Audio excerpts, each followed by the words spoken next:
Deixa encher agora.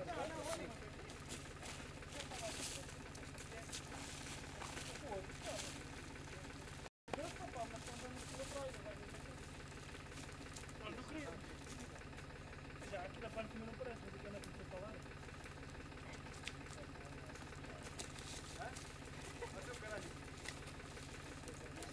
Levas mais trabalho, Micael. Levas mais trabalho. Calma lá, homem. Agora já estamos a só virar o mais do peso. Caralho, com a corda agora puxamos hoje em cima depois que não. Mas já corta, já não? Não se consegue. Micael, é mais fácil, tu mola mais uma vez.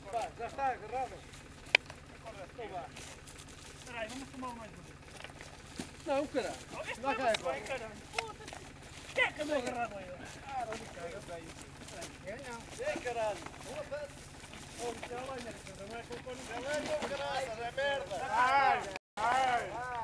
Já apanhas a É merda, sim senhor. Já apanhas mais para uma vez.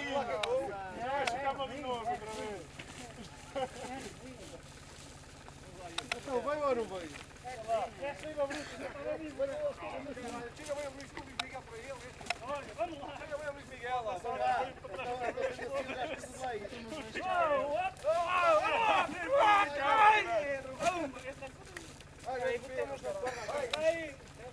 Vamos lá em pé e deitar-lhe a corda. Dá-lhe mais um bom.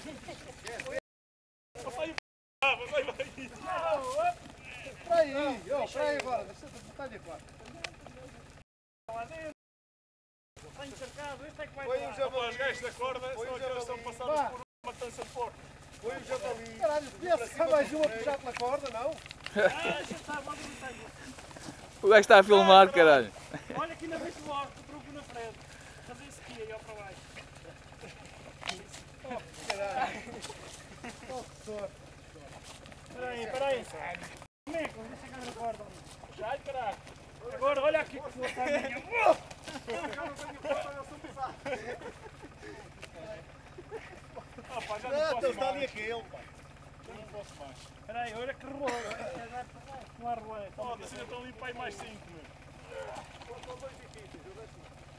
O resto agora é fodido.